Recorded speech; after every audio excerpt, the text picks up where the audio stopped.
आज का जो टॉपिक है काफी इंपॉर्टेंट है, हो सकता है आपने पहले पढ़ा हो। सेक्टर्स ऑफ इकोनॉमी, हेडिंग आप बना दो, सेक्टर्स ऑफ इकोनॉमी।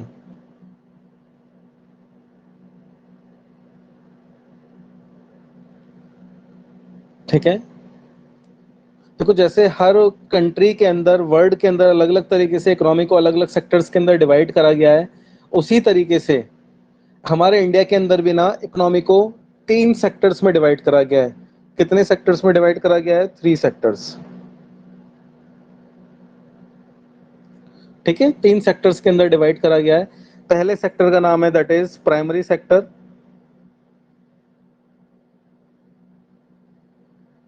और जब भी प्राइमरी शब्द यूज होगा तो इसका मतलब दूसरा सेकेंडरी जरूर होगा।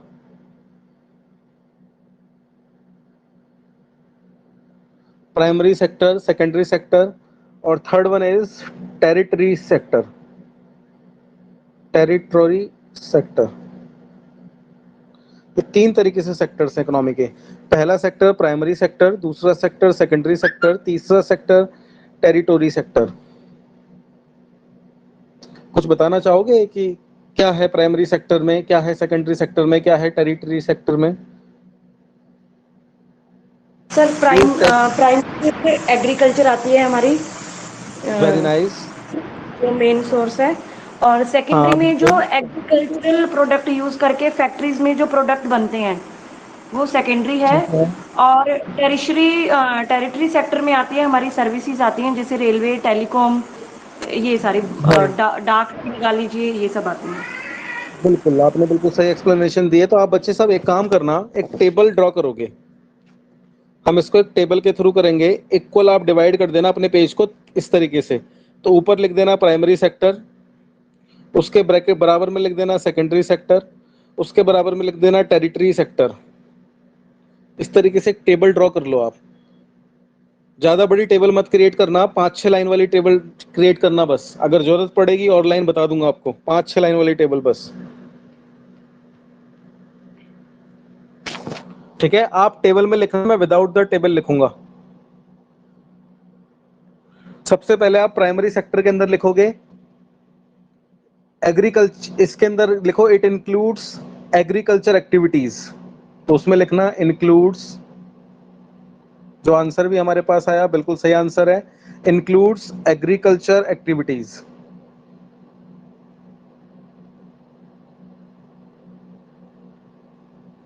इंक्लूड एग्रीकल्चर एक्टिविटीज, जो कि हमारा प्राइमरी सोर्स भी है, एग्रीकल्चर एक्टिविटीज। सेकेंडरी सेक्टर में लिखना आप it includes manufacturing activities. Manufacturing, अभी एक बच्चे ने इस शब्द यूज करा था कि इस एग्रीकल्चर से हम क्या करते हैं, फैक्ट्रीज अंदर प्रोडक्ट बनाते हैं। तो सिर्फ एग्रीकल्चर से रिलेटेड चीजों से प्रोडक्ट नहीं बनाते, डिफरेंट केमिकल्स को भी यूज करेंगे, यानी जितनी भी तरह की मैन्युफैक्चरिंग है ना, वो सब कवर हो जाएगी इसके अंदर। तो मैं सिर्फ आपको लिखवा रहा हूं यहाँ पे manufacturing activities, any kind of manufacturing. ठीक है, मैन्युफैक्चरिंग। तो हर तरह की मैन्युफैक्चरिंग हो जाएगी, whether the use of agriculture product और नॉट। एग्रीकल्चर प्रोडक्ट का यूज करके बना रहे हो या नहीं बना रहे, डजेंट मैटर, बस मैन्युफैक्चरिंग होनी चाहिए। यानी कि secondary sector is manufacturing sector. और थर्ड वाला टेरिटरी सेक्टर का कौन सा सेक्टर है? बिल्कुल सही आंसर आया था मेरे पास, सर्विस। ठीक है, सर्विस। जैसे टेलीकम्युनिकेशन का एग्जांपल दिया गया, बैंक्स का बैंकिंग सेक्टर, इंश्योरेंस सेक्टर, ये सब सर्विस सेक्टर का पार्ट होगा। अभी मैं एग्जांपल लिखवा दूंगा इनका आपको।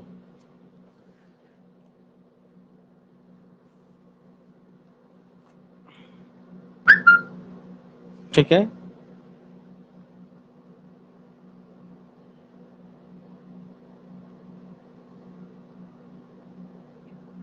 अब देखो क्या कर सकते हैं हम। पहला पहला पॉइंट दोनों में कवर हो गया। अब प्राइमरी सेक्टर में अगला पॉइंट लिखना। अब प्राइमरी सेक्टर क्या हम कह सकते हैं, जैसा अभी बच्चे ने एक्सप्लेन भी करा था कि भाई एग्रीकल्चर प्रोडक्ट से हम क्या करते हैं, मैन्युफैक्चरिंग करते हैं, और सर्विस दी जाती है प्राइमरी और सेकेंडरी दोनों को। ठीक है, यानी टेरिटरी सेक्टर का काम क्या है, जो सर्विसेज की नीड पड़ेगी वो प्राइमरी सेक्टर को भी देगा, सेकेंडरी सेक्टर को भी देगा। यानी प्राइमरी सेक्टर क्या करेगा, रॉ मटेरियल सप्लाई करेगा, किसके लिए, गुड्स एंड सर्विसेज के लिए। सेकेंडरी सेक्टर क्या करेगा, एक गुड्स को यूज करके दूसरा गुड्स बना देगा। और उसके बाद टेरिटरी सेक्टर का काम क्या है, जो भी सर्विस उनके लिए यूजफुल होगी वो सर्विस प्रोवाइड करने का काम करेगा, इस तरीके से। तो सबसे पहले इनका एग्जाम्पल लिख लेते हैं, उसके बाद मैं आपको अगला पॉइंट लिखवाता हूं। पहले प्राइमरी सेक्टर में एग्जाम्पल लिख लो। एक तो एग्रीकल्चर ही आ गया हमारा,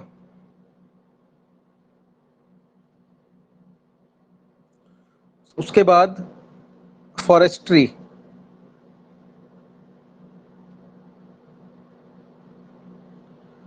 ठीक है, ये भी एग्रीकल्चर सेक्टर प्राइमरी सेक्टर का पार्ट है।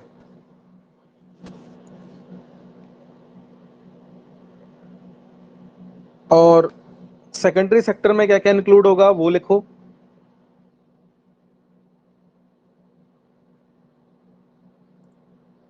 स्मॉल स्केल इंडस्ट्री,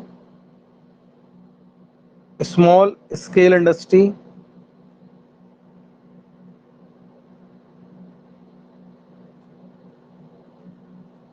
बच्चों आवाज आ रही है ना आपको? Yes sir. Hello, yes sir. ठीक है। स्मॉल स्केल इंडस्ट्री, आगे लिखो MNC, multinational corporations, MNC. Small scale industry भी आएगी, एमएनसी भी आएगी, एटसेट्रा। और दूसरी तरफ सर्विस टेरिटरी सेक्टर में लिख देना बैंकिंग,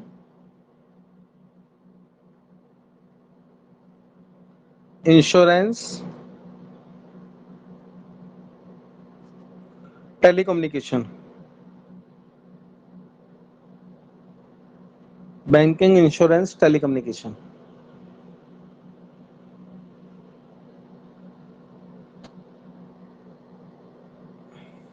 अच्छा, इन तीनों में सबसे लार्जेस्ट सेक्शन कौन सा है, कौन सा सेक्टर सबसे बड़ा है?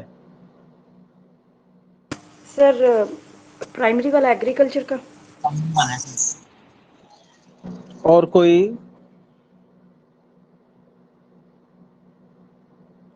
एग्रीकल्चर। देखो, जो अगर आप वैसे बताओ ना तो एग्रीकल्चर सेक्टर ठीक है। अगर मैं रेवेन्यू के उससे पूछूं आपसे तो आंसर क्या होगा? In industry. Terms of gross value added, value के हिसाब से बताओ। Service sector sir. Service sector, service sector, territory sector जो है, this is the largest sector. समझते हो? अगर मैं आपको 2020-21 का एक डिजिट सामने रखूं ना, that was the 96.54 lakh crore. यानी कि अप्रोक्स अगर परसेंटेज में निकाले ना, टोटल कितना आता है, 54% सर्विस सेक्टर का कंट्रीब्यूशन था। समझ रहे हो? और इसके बाद अगर मैं बात करूं, जो हमारा इंडस्ट्री सेक्टर है उसका 26% था, और बाकी जो बचा वो एग्रीकल्चर सेक्टर का सिर्फ 20% कंट्रीब्यूशन था इन टर्म्स ऑफ वैल्यू। तो आपको जो मैं लिखवाऊंगा ना वो दोनों तरीके से लिखवाऊंगा, अभी बाद में लिखवाऊंगा। अभी जस्ट एक क्वेश्चन मैंने आपसे पूछा। चलो अब आगे बढ़ते हैं, इसी डिफरेंस को कंप्लीट करते हैं। लिखो प्राइमरी सेक्टर में, लिखना अगला पॉइंट, प्राइमरी सेक्टर में उसी टेबल में लिखना provides raw material, provides raw material किसके लिए, गुड्स के लिए भी और सर्विसेज के लिए भी, दोनों के लिए। रॉ मटेरियल प्रोवाइड करने का काम प्राइमरी सेक्टर का है। सेकेंडरी सेक्टर क्या करेगा, ट्रांसफॉर्म करेगा। क्या करेगा, ट्रांसफॉर्म यानी कन्वर्ट करेगा। किसको, वन गुड को अनदर गुड में, one good into another good.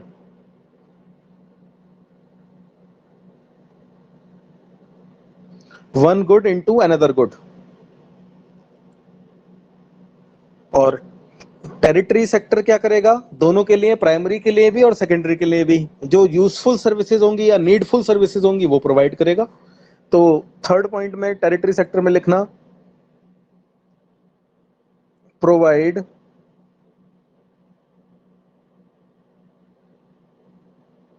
Needful जिसकी जरूरत होगी, यूजफुल जो उपयोगी होगी,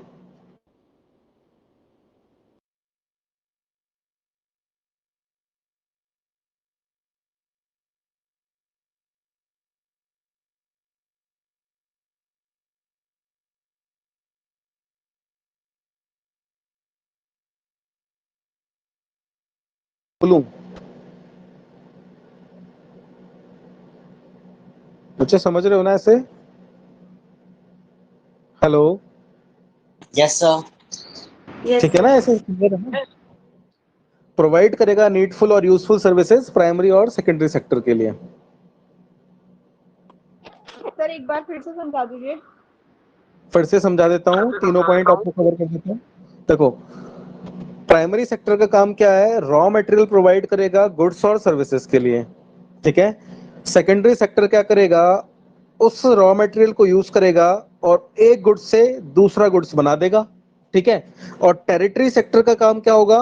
गुड्स एंड सर्विसेज प्रोड्यूस करने के लिए आपको नेसेसरी सर्विस देगा, हेल्प करेगा। कंसल्टेंसी की जरूरत पड़ेगी तो बताएगा उसके बारे में, ठीक है।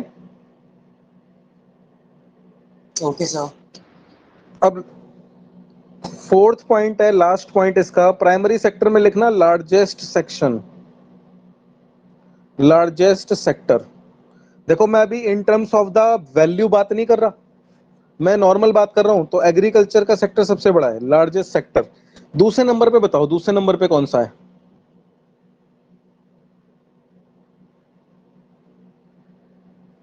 दूसरे नंबर पे टेरिटरी रखें या फिर सेकेंडरी?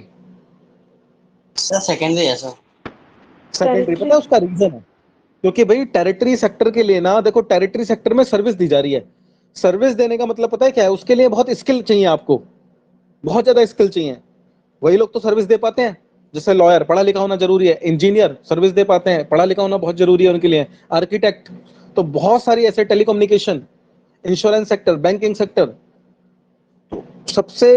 तो सेकेंडरी सेक्टर हमारा आ जाएगा सेकंड नंबर पे। तो सेकेंडरी, उसके सेकेंडरी सेक्टर के आगे लिख देना सेकंड लार्जेस्ट।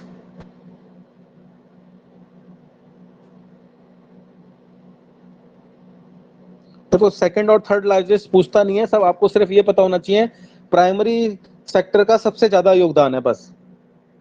और ये आ जाएगा आपका थर्ड लार्जेस्ट,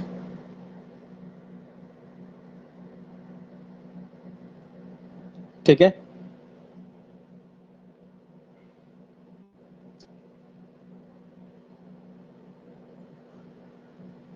चलो अब एक क्वेश्चन लिखना आप,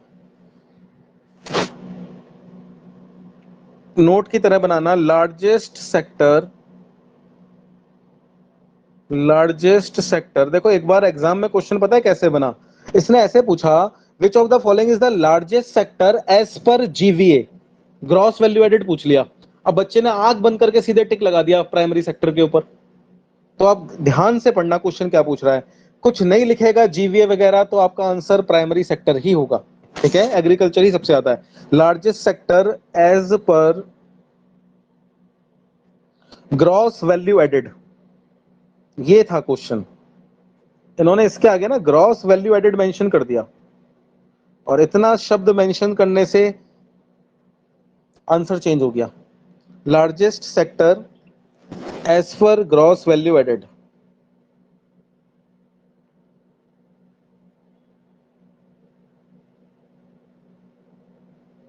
क्या लिख लिया आपने? Yes sir. और इसके अंदर आप आंसर लिखो टेरिटरी सेक्टर, इसका आंसर लिखना टेरिटरी सेक्टर।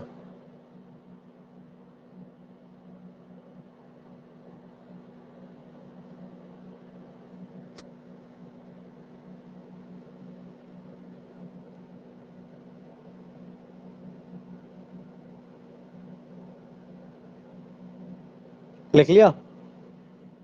और सेकंड नंबर पे आता है इसके अंदर आपका इंडस्ट्री सेक्टर यानी सेकेंडरी सेक्टर, और थर्ड नंबर पे आता है agriculture sector according to gross value added, ठीक है।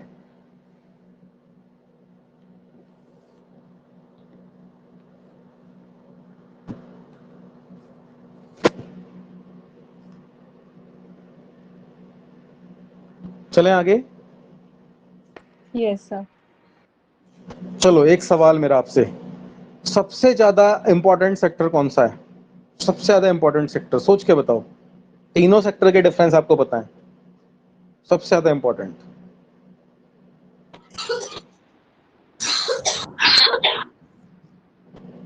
अगर मैं आपको आंसर बताऊं तो कोई रीजन बताएगा? मेरी तरफ से आंसर है सेकेंडरी सेक्टर, जिसका काम है ट्रांसफॉर्म करना रॉ मटेरियल को एक अनदर गुड्स के अंदर। क्या ये आंसर ठीक लग रहा है या नहीं? तो आपने खेती बाड़ी कर ली, उसका कोई यूज करने वाला नहीं है, करोगे क्या फिर उसको? नो, कुछ नहीं कर सकते। और उसी सेकेंडरी सेक्टर के लिए तो हमें टेरिटरी सेक्टर की जरूरत पड़ रही है। बैंकिंग की, इंश्योरेंस की, इन सब चीजों की जरूरत हमें कब पड़ेगी? कंपनीज में, कॉर्पोरेट सेक्टर में पड़ेगी, और जब इंडस्ट्री के अंदर एक गुड्स दूसरे गुड्स में कन्वर्ट होगा तभी उसकी जरूरत पड़ेगी। यानी सेकेंडरी सेक्टर एक ऐसा सेक्टर है जिसके ऊपर दो सेक्टर डिपेंडेंट है, एग्रीकल्चर सेक्टर भी डिपेंडेंट है और दूसरी तरफ से सर्विस सेक्टर भी डिपेंडेंट है। समझ रहे हो? तो the most important sector of the economy is secondary sector, जो कि आपका इंडस्ट्रियल सेक्टर है। चलिए अब आओ आप, difference between globalisation and liberalisation, सुना होगा ना दोनों टर्म, ग्लोबलाइजेशन एंड लिबरलाइजेशन।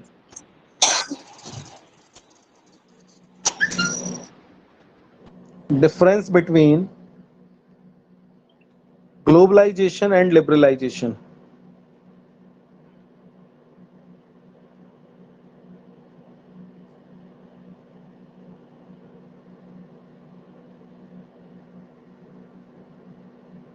ठीक है,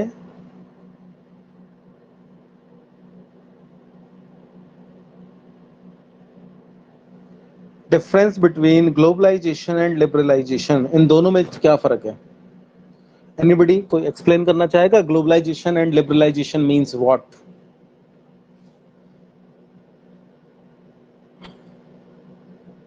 नहीं, तो difference between globalisation and liberalisation,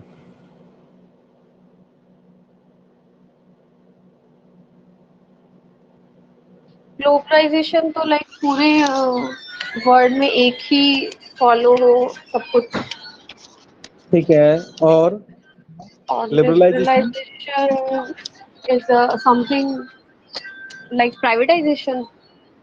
नहीं नहीं, प्राइवेटाइजेशन अलग है।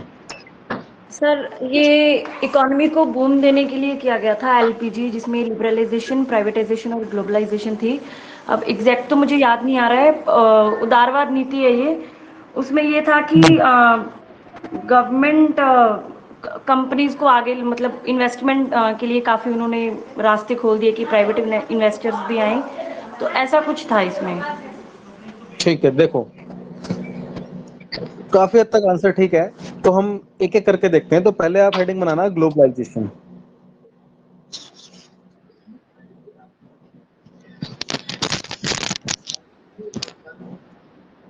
पहला हेडिंग बनाओगे ग्लोबलाइजेशन, ठीक है। अब इसका क्या मतलब है ग्लोबलाइजेशन का?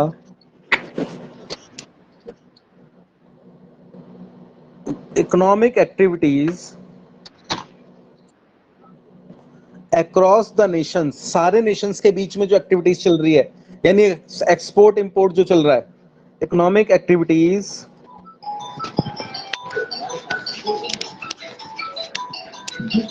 Across nation,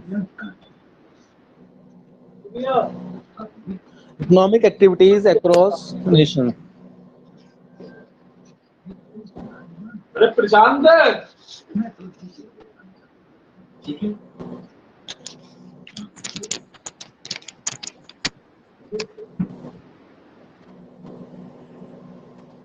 economic activities across the nations, पूरे नेशंस के बीच में जो इकोनॉमिक एक्टिविटीज जितनी भी तरह की चल रही हैं, जो ट्रेड एग्रीमेंट साइन हो रहे हैं, इंपोर्ट एक्सपोर्ट चल रहा है, उसी का मतलब क्या है? आपका ग्लोबलाइजेशन है। वैसे और भी इंक्लूड है इसके अंदर, न्यू कल्चर अडॉप्ट कर लेते हैं हम, जैसे जॉब करने आप बाहर जाते हो, नया नया टैलेंट मिलेगा, यूएसए से लोग यहाँ आएंगे, इंडिया के लोग बाहर जाएंगे, तो there are so many benefit. ठीक है, तो इकोनॉमिक एक्टिविटीज अक्रॉस छोटा द पिलो लगाया नेशंस। करो, इतना मोटा पिलो मत लगाया करो। इसका एग्जाम्पल करो।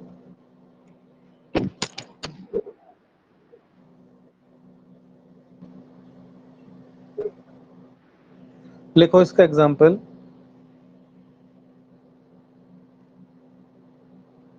Trade between the Nations, trade between Nations, और इसका मतलब सिंपल आ जाता है इंपोर्ट एक्सपोर्ट। ठीक है, और एग्जाम्पल में लिखना चाहो तो आप लिख सकते हो एक्सेस टू न्यू टैलेंट। तो यूएसए से कोई इंडिया में आएगा तो कुछ नया टैलेंट मिलेगा, इंडिया वाले यूएसए जाएंगे, जापान जाएंगे, उनको कुछ नया टैलेंट मिलेगा। Access to new talent.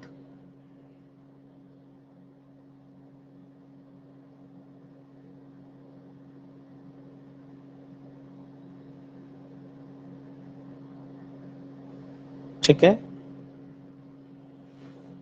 Access to new talent.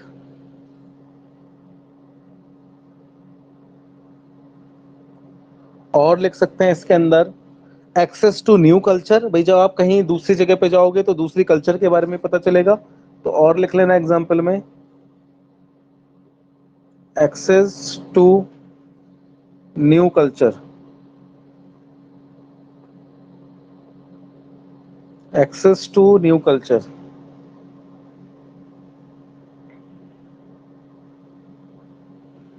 Access to new culture. ठीक है, न्यू कल्चर का भी एक्सेस आपको मिलेगा।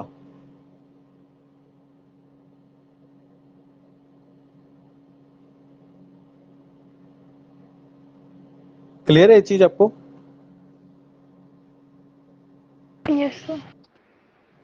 ठीक है, अब आओ आप सेकेंड हेडिंग बनाना, लिबरलाइजेशन।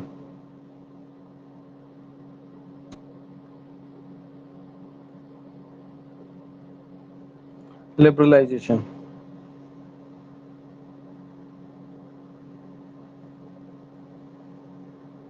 बनाया हेडिंग? Yes sir. देखो ये मेनली जो कंसंट्रेट करता है ना, ये हमारी इकोनॉमिक एक्टिविटीज पे कंसंट्रेट करता है, जो किसकी वजह से होती हैं? मॉडर्नाइजेशन की वजह से होती हैं और डेवलपमेंट की वजह से होती हैं। ठीक है, just because of modernisation and economic activities and development. समझ रहे हो? लिबरलाइजेशन क्या है? बेसिकली एक ऐसी इकोनॉमिक एक्टिविटीज है जो किसकी वजह से हमारी हो रही है? जो आज के टाइम पे मॉडर्नाइजेशन चल रहा है, जो डेवलपमेंट चल रहा है कंट्री के अंदर, इसको बोलते हैं लिबरलाइजेशन। और लिबरलाइजेशन कैसे हो सकता है? भाई आपको क्या करना पड़ेगा? अनएम्प्लॉयमेंट खत्म करना पड़ेगा, तभी तो डेवलपमेंट आएगा, मॉडर्नाइजेशन होगा। क्या करना पड़ेगा? टैक्सेस रिड्यूस करने पड़ेंगे, इन्वेस्टमेंट लेके आना पड़ेगा। ठीक है, इन्वेस्टमेंट लेके आना पड़ेगा। और कोई बता सकता है कि और क्या करना पड़ेगा? क्वालिटी ऑफ गुड्स कंज्यूमर के लिए। हाँ बोलो सब्सिडीज बोलो। देनी पड़ेगी। सर हाँ जो इंडस्ट्रीज सब्सिडीज। लगाएंगे गवर्नमेंट को सब्सिडीज देनी पड़ेंगी। हाँ जी, ठीक है, नाइस। तो लिबरलाइजेशन का मतलब आप समझो, लिखो पहले इसकी डेफिनेशन। लिखो, liberalisation is mainly concentrated, liberalisation is mainly concentrated. इसकी ना डेफिनेशन आपको लिखवा देता हूँ, चार्ट नहीं बनवा रहा। Liberalisation is mainly concentrated on economic activities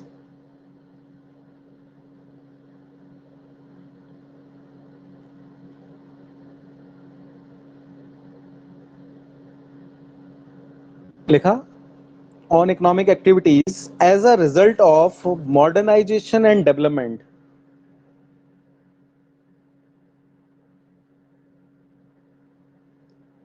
As a result of modernization and development. ठीक है,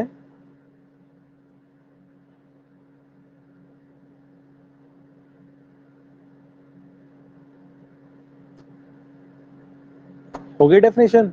Liberalization is mainly concentrated on economic activities as a result of modernization and development. लिखो आगे, it involves reduction in taxes. Tax क्या करने पड़ेंगे? हमने reduce करने पड़ेंगे, घटाने पड़ेंगे टैक्सेस। रिडक्शन इन टैक्सेस, दूसरा लिखना रिडक्शन इन अनएम्प्लॉयमेंट, अनएम्प्लॉयमेंट भी खत्म करना पड़ेगा, reduction in unemployment.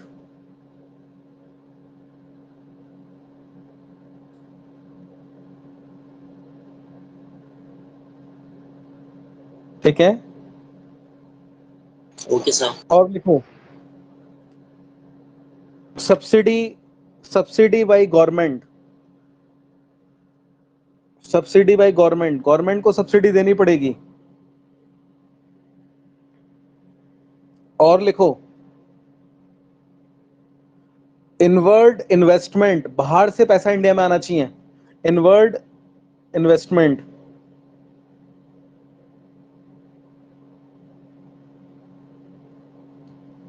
Inward investment,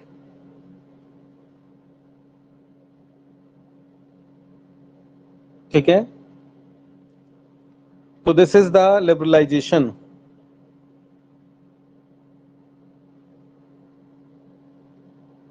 और बेसिकली ये जो लिबरलाइजेशन का इनिशिएटिव है, ये किसके द्वारा लिया गया है? इकोनॉमिक पॉलिसी 1991, समझ रहे हो? प्राइम मिनिस्टर थे उस समय, तो लिखना आप initiative taken by the prime minister PV Narasimha Rao, PV Narasimha Rao. ये इनिशिएटिव लिया गया था पीवी नरसिम्हा राव के द्वारा।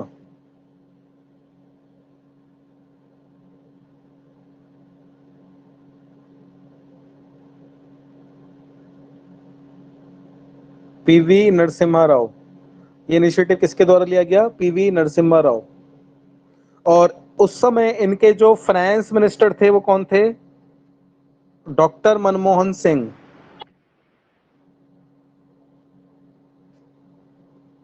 पता है ये वो टाइम पीरियड था जब हमारी इकोनॉमी के अंदर ना डबल डिजिट इन्फ्लेशन आ गया था, double digit. Double digit inflation का मतलब समझते हो? 9 को क्रॉस जैसे ही करेगा ना तो फिर 10 आ गया या 11 आ गया, ये डबल डिजिट हो गया।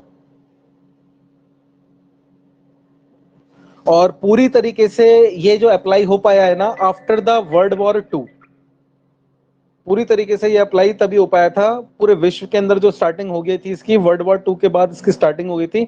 हमारे इंडिया ने थोड़ा लेट अडॉप्ट करा है क्योंकि हम नए नए आजाद हुए थे 1947 में। उसके बाद हमारा संविधान तैयार हुआ, धीरे धीरे हमारी इकोनॉमी चलने स्टार्ट हुई, तो धीरे धीरे हमें कुछ प्रॉब्लम्स के बारे में पता लगने लगा। समझ रहे हो? ये सीन यस। स्टार्ट हुआ। अब आओ अगला टॉपिक, आपको पढ़ना है सेंसस 2011।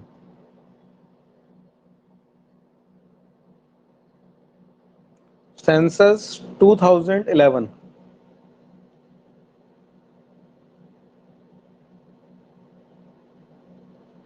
सेंसस 2011 बना दी heading? Yes sir. Yes, sir. पहला क्वेश्चन मेरा, name of the state with highest population density. देखो मैं आपको ना सारी स्टेट्स के बारे में बताऊंगा, तो आप ना ऊपर की तरफ एक हेडिंग बना दो स्टेट्स, तो बार बार नहीं लिखना पड़ेगा नेम ऑफ द स्टेट्स। ठीक है, सिर्फ पॉइंट लिखना, हाईएस्ट पॉपुलेशन, लोएस्ट पॉपुलेशन, ऐसे लिखेंगे। ठीक है, या यूनियन टेरिटरी आएगा तो मैं तब बता दूंगा। तो पहले बनाओ स्टेट्स का हेडिंग, लिखो हाईएस्ट पॉपुलेशन डेंसिटी।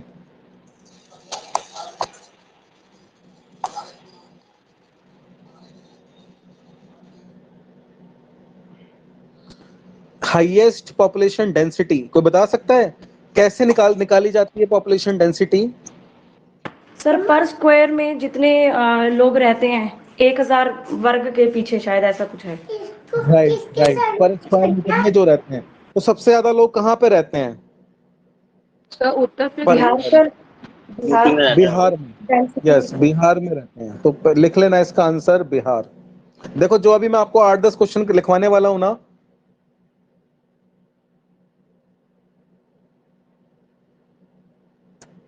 तो उनमें से 1-2 क्वेश्चन जरूर आता है।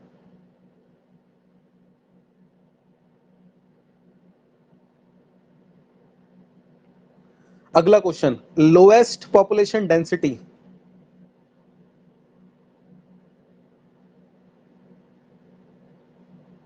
गोवा। नहीं, लिखो इसका आंसर अरुणाचल प्रदेश। अरुणाचल प्रदेश, अरुणाचल प्रदेश। ठीक है, अब आओ state with highest population, highest population heading बनाओ।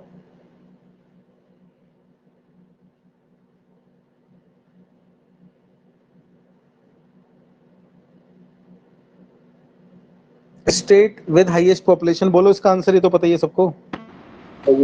उत्तर प्रदेश। यस, उत्तर प्रदेश। फिर आ जाओ लोएस्ट पॉपुलेशन, इसका आंसर बताओ।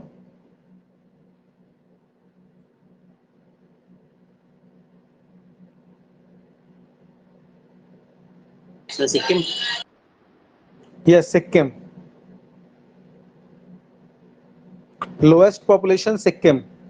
अगला आओ हाईएस्ट सेक्स रेशियो, यानी केरला फीमेल सर। को मेल का ratio. Yes, Kerala. Highest sex ratio Kerala. फिर आओ लोएस्ट सेक्स रेशियो, हरियाणा। हाँ जी, हरियाणा।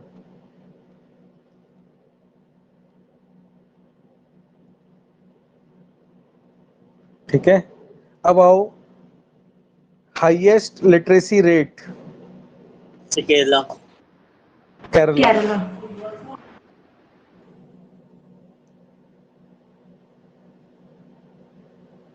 फिर आओ हाईएस्ट लोएस्ट लिटरेसी रेट, ये भी आंसर कर सकते हो। बिहार।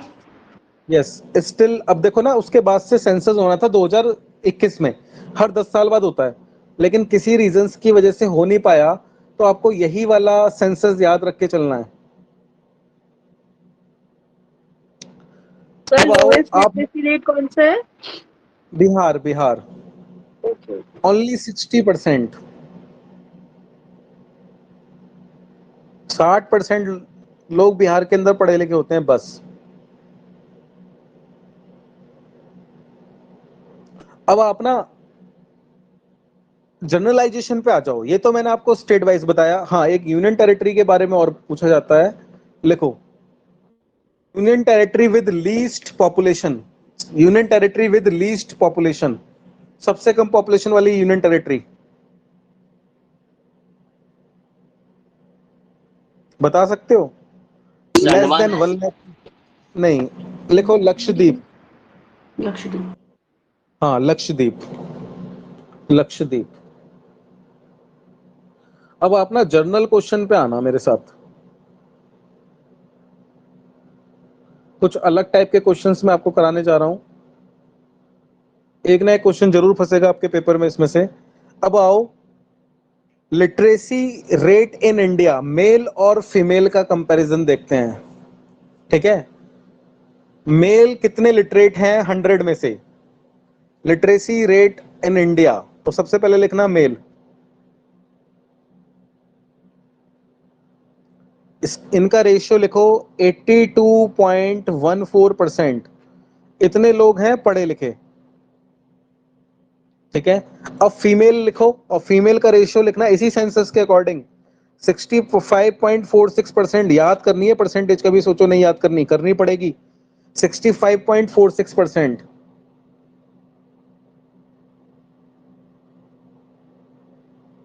ठीक है, याद करके रखना जब तक नया सेंसस नहीं होता।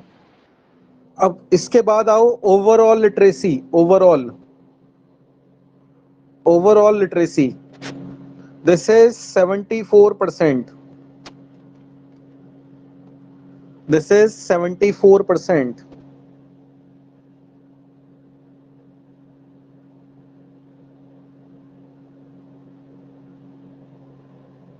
सेवेंटी 4%। ठीक है, अब इसके बाद आगे की तरफ आइए आप।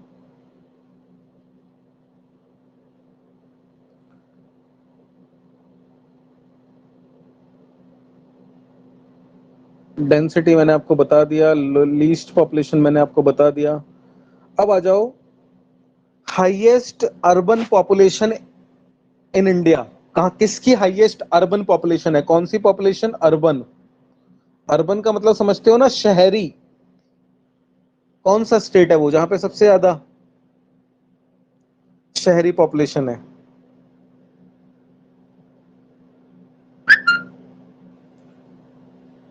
बताओगे?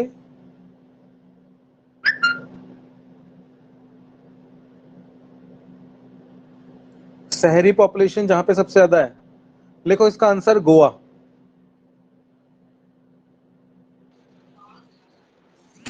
लिख लिया बच्चों?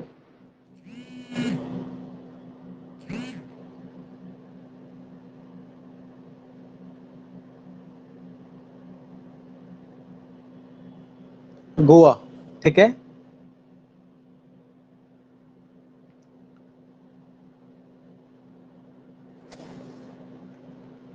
अब 2011 में पता है एक स्टेट के अंदर ना पॉपुलेशन ग्रोथ नेगेटिव में देखी गई। क्या समझते हो आपकी नेगेटिव में पॉपुलेशन ग्रोथ का क्या मतलब है?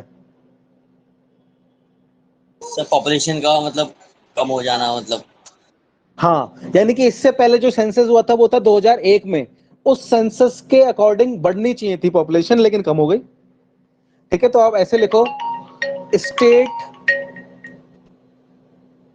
State with negative population growth।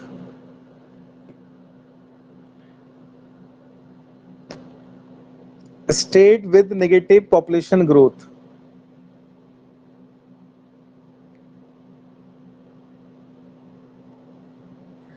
State with negative population growth, लिखो इसका नाम नागालैंड।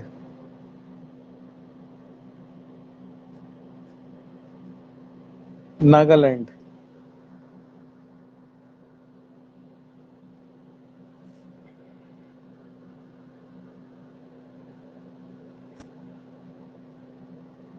इसके बाद most tribal group of India, sorry largest tribal group of India, जहां पे पिछड़ी जनजाति रहती है, ट्राइब्स रहती हैं, लार्जेस्ट ट्राइबल ग्रुप्स।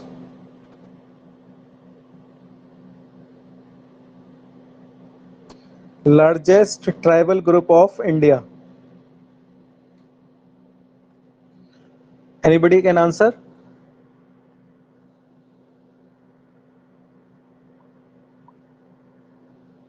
बोलो।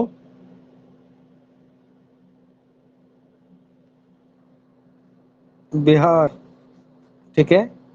हेलो, आवाज आ रही है बच्चों? यस सर आ रही है। यस सर आ रही है। बिहार, ठीक है।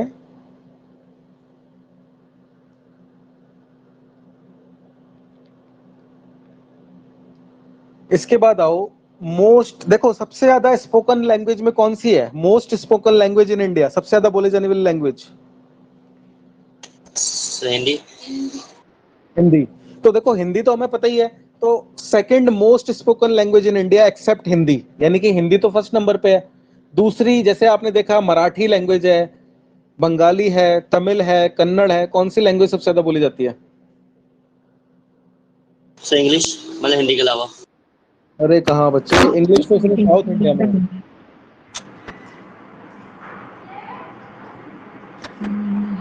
देखो सर्वे के हिसाब से बंगाली, आप ऐसे लिखो most, second most spoken language, या ऐसे लिखो आप most spoken language, most spoken language.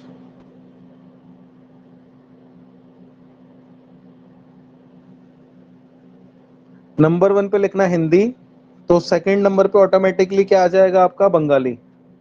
तो क्वेश्चन में जो पूछा गया था ना, वो ऐसे पूछा गया था, most spoken language except Hindi, तो इसका मतलब सीधे आ गया दूसरे नंबर की बंगाली।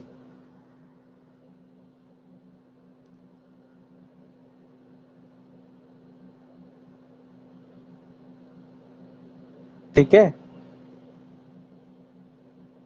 Yes sir. चलो जरा मैं थोड़ी स्लाइड्स क्लीन करूं।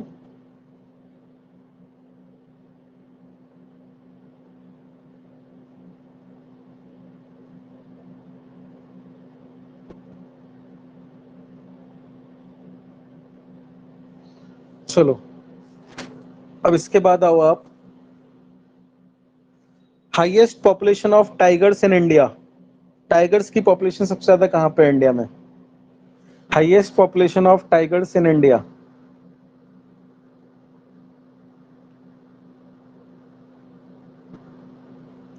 इसका आंसर लिखना मध्य प्रदेश, और नंबरिंग भी नोट कर लो, नंबर भी पूछता है 526।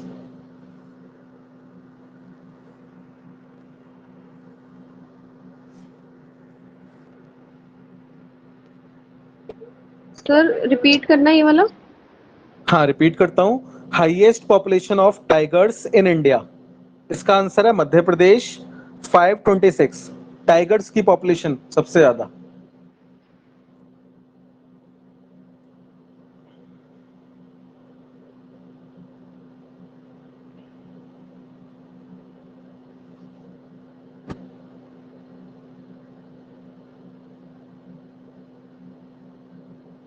चलो लिख लिया होगा होपफुली आपने। इसके यस बाद सर। 2000, लास्ट क्वेश्चन इसमें, 2011 का जो सेंसस हुआ ना, तो इसके सेंसस कमिश्नर कौन थे? यानी कि 2011 सेंसस कमिश्नर, 2011 सेंसस कमिश्नर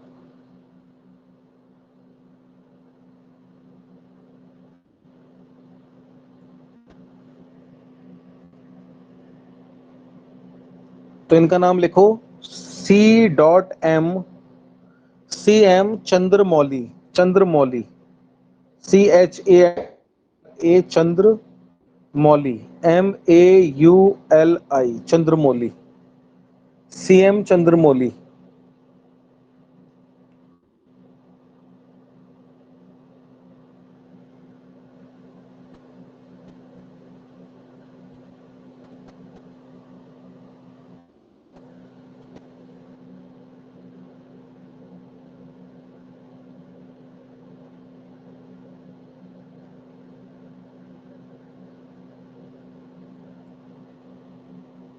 लिख लिया? तो यहाँ पे हमारा ना सेंसस ऑफ इंडिया भी कंप्लीट हो गया। नेक्स्ट टॉपिक, मूव ऑन करते हैं फॉरेन एक्सचेंज पे। फॉरेन एक्सचेंज, हेडिंग बनाना foreign exchange.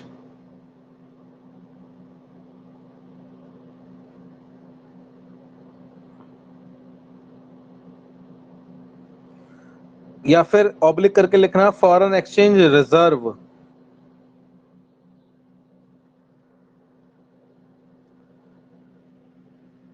Foreign exchange reserve.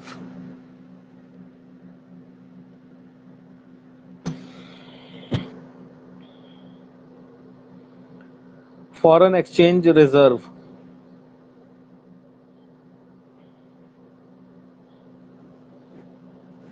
लिखो, तो पहले फॉरेन एक्सचेंज या फॉरेन एक्सचेंज रिजर्व का मतलब लिखो।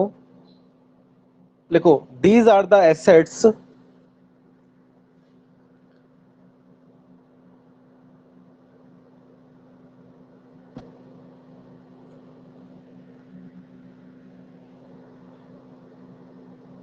these are the assets that are held by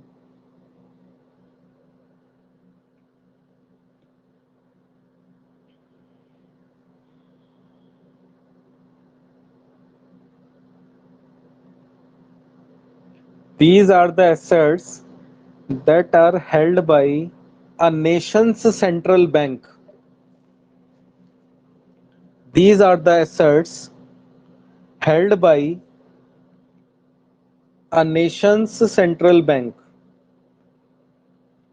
ठीक है, These are the assets held by the nation's central bank. और हमारे नेशन का सेंट्रल बैंक क्या है? RBI। अब यहाँ पे ना एक शब्द यूज हुआ एसेट्स, ये कौन सी एसेट्स को हमें रख सकते हैं? जल्दी से नाम बोलो नंबरिंग के according. Sir dollar, euro. Yes, सबसे ऊपर लिखो डॉलर। कौन सा वाला डॉलर? US dollar. दूसरे नंबर पे कौन सी करेंसी बताई आपने? Yes, euro. ठीक बताइए। European euro. तीसरे नंबर पे बताओ जल्दी से। Yen. Yes, Yes. Japanese yen. Good. Yen. Fourth and then number पे रूबल, रूबल, पाउंड। पाउंड। ये चार करेंसी,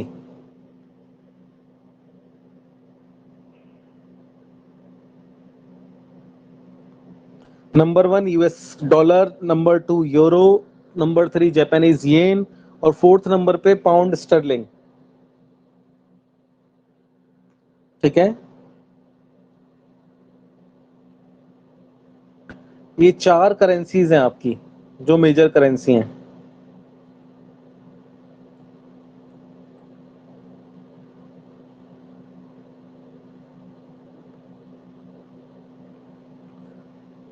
इंडिया की रैंकिंग कौन सी है फॉरेक्स रिजर्व में? मैं आपको सबकी रैंकिंग लिखवा देता हूँ। 4th number sir.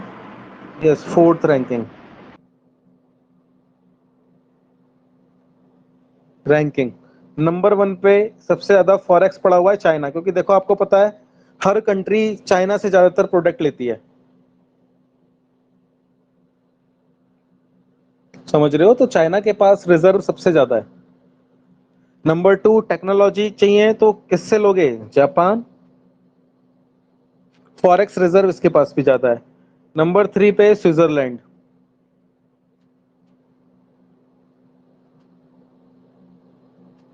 और नंबर 4 पे आता है आपका इंडिया, हमारे पास भी रिजर्व अच्छा है। और नंबर 5 नंबर पे आता है हमारा रशिया। इंडिया रशिया आगे पीछे होते रहते हैं। फिलहाल तो रशिया को हमने काफी पीछे छोड़ दिया है due to Ukraine war.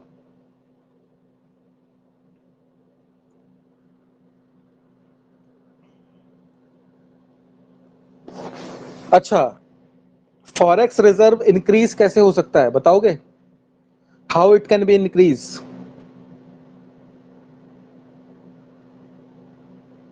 Sir We will sell our product, sell maximization.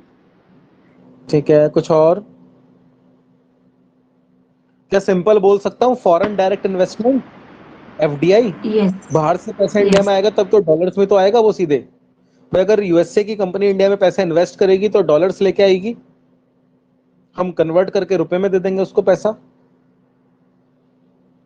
तो आप लिखो फॉरेन डायरेक्ट इन्वेस्टमेंट। इस टॉपिक को भी कराऊंगा मैं आपको, लेकिन फिलहाल अभी ऐसे ही लिखना नोट लगा के, foreign direct investment is the main source of forex reserve.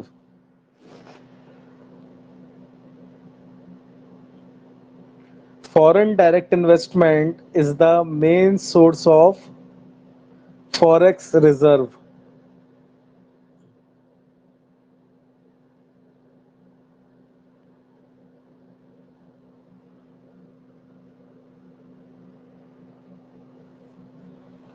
ठीक है,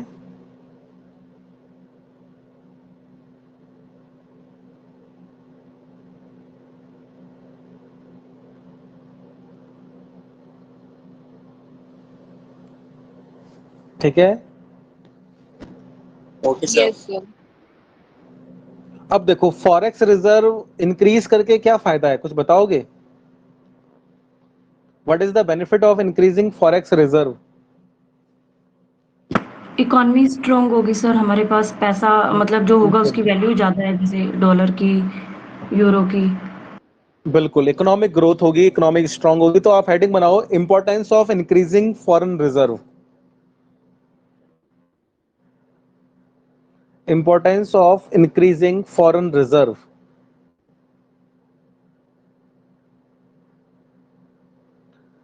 फर्स्ट पॉइंट लिखना है इसके अंदर, इकोनॉमिक ग्रोथ। इकोनॉमिक ग्रोथ करेगी, राइट।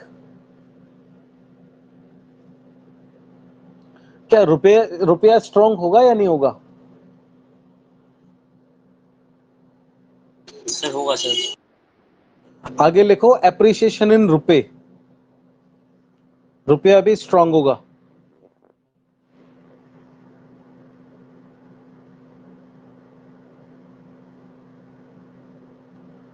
और इसके बाद थर्ड पॉइंट लिखो confidence in the market. Market में कॉन्फिडेंस आ जाएगा हमें, in confidence in the market.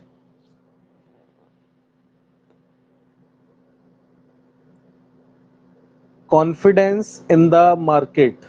Market का मतलब है इंटरनेशनल मार्केट। कॉन्फिडेंस आएगा क्योंकि पैसा बहुत पड़ा होगा। भाई आप कभी भी बाजार जाओ, अगर आपकी जेब खाली है तो देयर इज नो कॉन्फिडेंस।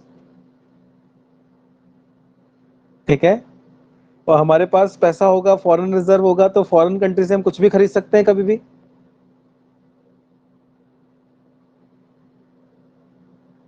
ठीक है, यस सर। इसके बाद एक और लिखो, इसका रीजन इंपॉर्टेंस क्यों है, क्राइसिस मैनेजमेंट। जैसे श्रीलंका है भाई, अगर श्रीलंका के पास डॉलर्स वगैरह ज्यादा होते, जापानीज येन, यूरो होते, तो क्राइसिस में काम आते उनको, क्योंकि उनकी अपनी करेंसी तो डूब गई। तो अगला पॉइंट लिखो, क्राइसिस मैनेजमेंट। जब पैसे की क्राइसिस होगी किसी भी तरीके से इकोनॉमी के अंदर, तो फॉरेन रिजर्व आपके लिए काम करेगा, क्राइसिस मैनेजमेंट।